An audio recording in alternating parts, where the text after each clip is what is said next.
This is Real News Media TV, coverage you can trust. Please like, share, subscribe, and hit the notification bell. Select all for daily news updates. Good morning, my Real News Media TV family. Thank you so much for tuning in this morning, and I'm wishing for everyone a wonderful and a productive day. And in the news this morning for July 18, 2023, car wash operator shot dead in St. Elizabeth. A car wash operator was found shot to death in Jointwood District, St. Elizabeth on Monday morning. He has been identified as a 33-year-old Jerome Wallace, otherwise called African, a resident of the community. It was reported that Wallace was last seen alive around 10:30 p.m. Sunday, leaving a party in an adjoining community. Shortly after he departed, loud explosions were heard. Police said around 5:30 on Monday morning, Wallace was seen on the roadway with what appears to be gunshot wounds to the upper body. The authorities were summoned and upon arrival found the now deceased lying face down with what appeared to be gunshot wounds. The scene was processed and the body was pronounced dead at hospital. No motive has yet been established for the killing, the police said. Man stabbed to death in Portland bookstore, cops detain suspect. A man was stabbed to death at a bookstore in Morgan's Plaza on Harbor Street in Port Antonio, Portland on Monday afternoon. The dead man has only been identified as Robert Grant. A suspect has been detained in connection with the killing, the police said. Information reaching the news is that Grant was standing in a bookstore in the plaza around 4 p.m. when he was attacked by a man armed with a knife. Police said the knife was used to inflict several wounds to Grant's upper body. The suspect was held while Grant was rushed to the Port Antonio Hospital, where he was pronounced dead. The body was later transported to the morgue pending a post-mortem examination. Police did not give a motive for the killing. St. James man killed while visiting girlfriend in neighboring community.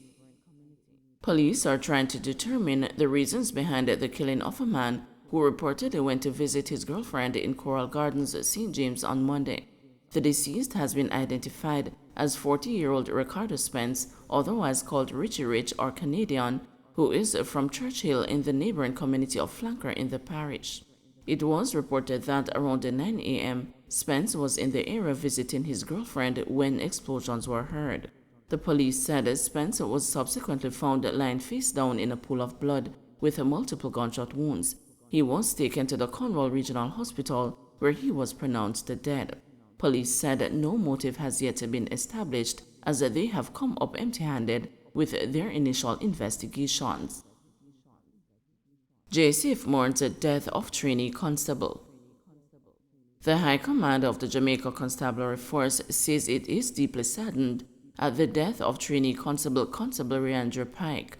Pike drowned at the Tranquility Bay training facility in Treasure Beach, St. Elizabeth on Monday morning.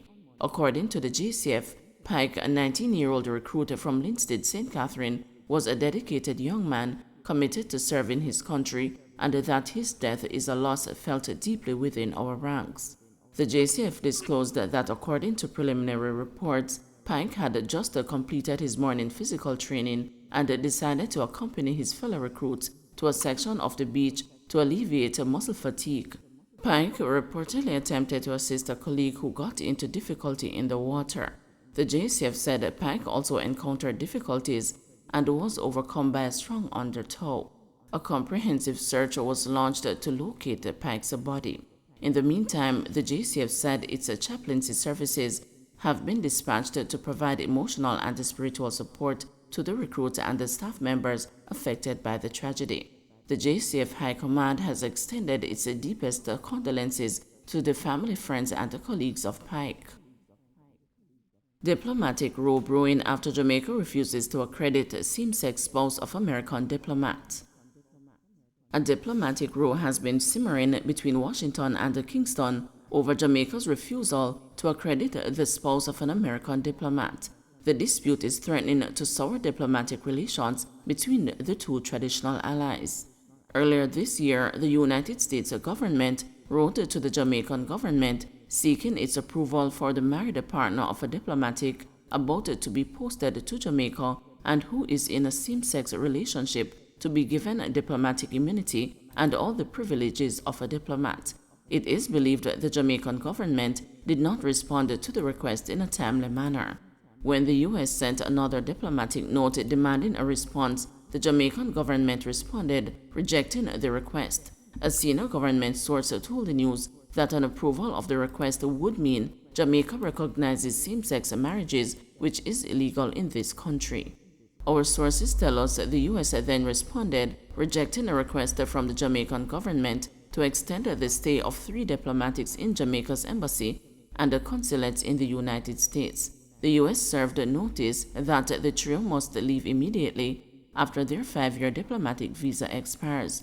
This is in contrast to what now obtains, where extensions to diplomatic visas for Jamaican diplomats beyond the 5-year period are routine.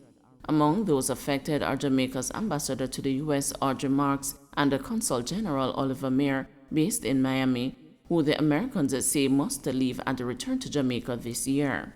It is not known what other diplomatic measures, if any, the U.S. government might take against Jamaica in light of the government's refusal to grant immunity to the spouse of one of its diplomats. PNP demands a fair treatment for 37 Haitian migrants. The opposition People's National Party is calling for Haitian migrants who recently arrived in Jamaica to be treated fairly and in accordance with international law. The 37 Haitians, including 8 children, were picked up by the authorities after coming ashore at Boston Beach in Portland last week Monday. The Haitians are being housed in St. Mary, where they are receiving assistance. The PNP says the arrival of the Haitians presents a humanitarian challenge, necessitating swift and coordinated efforts to provide assistance, protection, and humane treatment to those in need. It's suggesting that the government prioritize ensuring the Haitian migrants are provided with appropriate legal assistance and access to due process and establishment of proper reception facilities to accommodate the essential needs of the migrants, including health care, shelter, and basic amenities. The PNP says this must include comprehensive and transparent screening processes to identify vulnerable individuals such as unaccompanied minors and those in need of immediate protection. Man shot dead near Spanish Town bus stop. A man was shot and killed in Clayton Heights, Spanish Town in St. Catherine on Monday evening. Police have only identified the victim so far as a guest boss, Breda.